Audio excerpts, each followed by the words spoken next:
meninggal dunia dan kita dikabari, tentunya yang kita ucapkan adalah inna lillahi wa inna ilaihi rajiun. Kami ini milik Allah dan hanya kepada Allah lah kita akan kembali. Sungguh kalimat yang luar biasa yang Allah tuliskan di dalam kitabnya, yang Allah cantumkan di dalam kitabnya, bahwa pernyataan yang disampaikan kepada orang yang dalam keadaan sedih, yaitu kalimat inna lillahi wa inna ilaihi rajiun. Bukan kalimat penyesalan, apalagi kalimat menyalahkan kepada orang lain, bahkan naudzubillah menyalahkan kepada sang Khalik kita. Maka dengan kematian itu Allah mengajarkan kepada kita dengan mengembalikan kepada Allah Subhanahu wa ta'ala, bahwa kita ini adalah milik Allah, kita ini ada di genggamannya Allah, kita ini ada di keputusannya Allah, dan hanya kepadanya lah kita akan kembali. Oleh karenanya maka ketika berita kematian itu datang, setelah mengucapkan kalimat kematian, menunjukkan rasa kebahagiaan bagi orang yang meninggal adalah kalimat telah berpulang ke rahmatullah. Kalimat pulang adalah kalimat yang menggambarkan rasa senang dan rasa bahagia.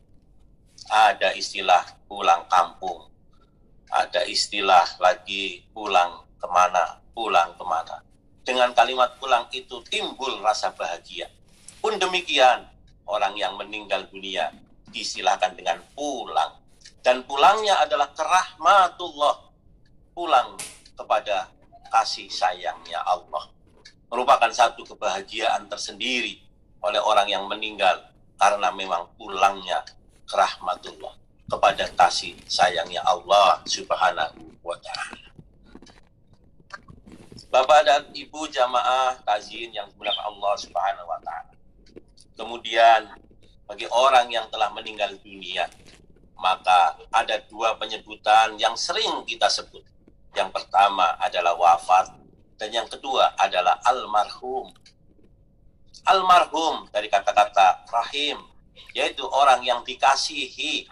Oleh karenanya, orang yang meninggal dunia adalah orang yang dikasihi oleh Allah Subhanahu wa ta'ala, maka disebut almarhum.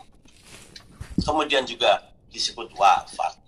Kata maut dan kata wafat, dua kata yang artinya sama, tapi berbeda dalam penggunaan. Kata mati sering digunakan secara umum, baik buat manusia, baik buat hewan, maupun buat tumbuh-tumbuhan. Tapi kata wafat digunakan untuk orang-orang yang beriman kepada Allah Subhanahu wa ta'ala. Kenapa demikian? Karena orang-orang yang beriman kepada Allah dengan wafat itu artinya akan mendapatkan panen yang luar biasa dari Allah Subhanahu wa ta'ala. Karena dalam istilah wafat itu adalah berhentinya catatan amal seorang hamba yang sudah mukallaf dan dinyatakan selesai, serta mendapatkan semua balasannya dari Allah atas apa yang telah dilakukan, dan juga oleh Allah Subhanahu wa ta'ala dikeluarkannya ruh dari jasadnya. Itulah istilah wafat. Oleh karenanya, julukan yang diberikan kepada orang yang telah meninggal dengan kata-kata wafat, artinya kita meyakini bahwa beliau, bapak dan ibu, keluarga kita yang telah pulang ke rahmatullah, mereka akan memanen apa yang telah dia tanam. Dalam pepatah Arab dikatakan, man zaro'a hasoda. Barang siapa yang menanam, pasti dia akan memanen, pasti dia akan mengetap. Maka amalan-amalan yang telah dilakukan oleh keluarga besar kita selama hidup di dunia, karena sudah dihentikan catatan amalnya di dunia ini, tinggallah dia memanen. Oleh karena itulah bentuk kebahagiaan bagi orang yang telah meninggalkan kita, pulang ke hadirat Allah Subhanahu wa ta'ala. Bapak dan Ibu jamaah yang dimuliakan Allah Subhanahu wa ta'ala, terhadap orang yang telah meninggal tentunya kita punya kewajiban, yaitu memandikan, mensolatkan, mengkafankan, dan juga memakamkan. Maka kita ambil pelajaran pada kesempatan malam hari ini adalah mensolatkan jenazah. Sholat jenazah dilakukan 4 takbir. Takbir yang pertama, kita membaca surat Al-Fatihah. Di dalam surat Al-Fatihah mengingatkan kepada kita. Bahkan surat Al-Fatihah ini dibaca oleh kita setiap rakaat sholat kita. Baik sholat fardu maupun sholat sunnah. Karena di dalam surat Al-Fatihah ini terkandung maksud mengingatkan kepada kita semua yang masih hidup di dunia, agar kita tetap berpaku dan tetap kita menggantungkan diri kepada Allah Subhanahu wa Ta'ala. 4 hal yang perlu kita ingat. Yang pertama adalah mengenali siapa diri kita. Kita mungkin selama ini mengenali diri kita dengan menyebut nama kita. Kita mengenalkan diri kita mungkin dengan menyebut jabatan dan tugas kita. Itu boleh-boleh saja. Tetapi Allah Subhanahu wa Ta'ala mengingatkan kepada kita, Bismillahirrahmanirrahim. Alhamdulillahirabbil alamin. Dengan nama Allah yang Maha Pengasih dan Maha Penyayang. Segala puji bagi Allah Tuhan pemilik alam semesta ini. Terkandung maksud bahwa siapapun kita, apapun pekerjaan kita, apapun jabatan kita, tidak lain kita adalah hamba Allah Subhanahu wa Ta'ala. Jadi ketika kita diminta untuk mengenalkan diri kita, maka diri kita adalah hamba Allah yang seyakin. Kita adalah hamba Allah yang semestinya. Mungkin saat ini Allah tempatkan amanah pada diri kita, tugas ini, tugas itu, jabatan ini, jabatan itu, diberi nama ini, diberi nama itu. Walaupun nama kita berbeda-beda, toh ketika kita meninggal dunia, namanya satu, yaitu jenazah. Oleh karenanya maka Al-Fatihah mengingatkan kepada kita yang pertama, diri kita adalah hamba Allah. Tentunya dapat dipahami bagaimana seorang hamba terhadap Khalik-Nya. Bagaimana seorang hamba kepada Allah Subhanahu wa Ta'ala. Maka selalu diingatkan dalam setiap rakaat kita. Bismillahirrahmanirrahim. Alhamdulillahirabbil alamin. Kita ini hanya seorang hambanya Allah Subhanahu wa Ta'ala. Semua itu hanya titipan dari Allah kepada kita.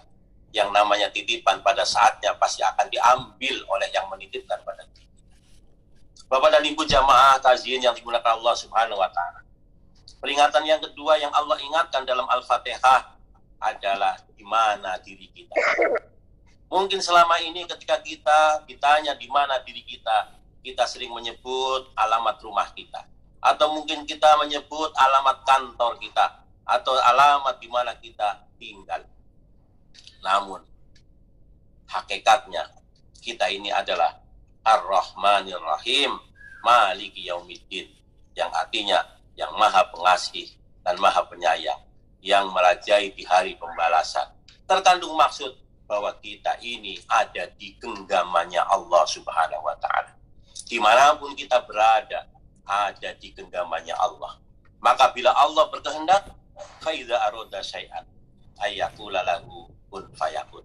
Bila Allah berkehendak, maka Allah berkata jadi, maka jadilah. Di mana kita akan meninggal, Allah yang menentukan.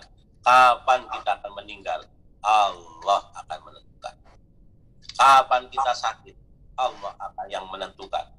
Kapan kita disembuhkan, Allah pun yang menentukan. Oleh karenanya, dimanapun kita berada, hakikatnya kita ada di genggamannya Allah Subhanahu wa Ta'ala. Yang ketiga, bapak-bapak, ibu jamaah takziah yang dimuliakan Allah Subhanahu wa Ta'ala, adalah kita diingatkan oleh Allah dengan membaca surat Al-Fatihah adalah apa tugas utama kita.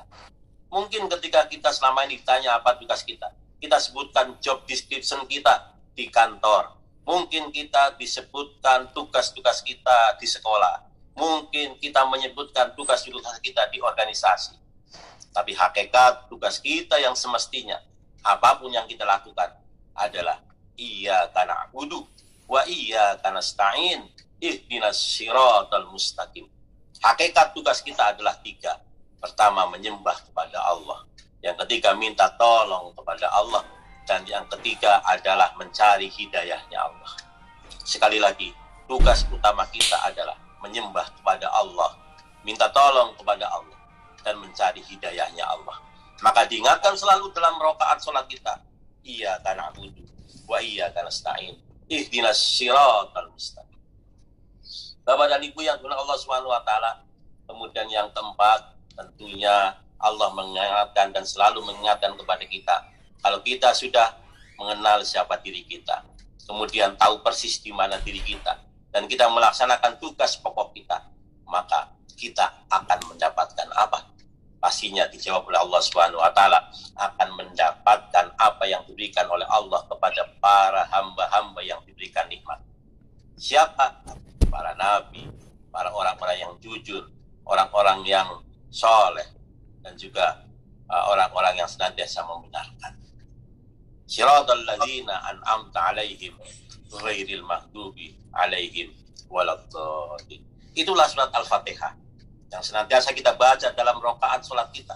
Insya Allah, saudara-saudara kita, keluarga besar kita yang telah pulang ke rahmatullah telah melaksanakan 4 hal yang senantiasa Allah ingatkan dalam surat Al-Fatihah tadi.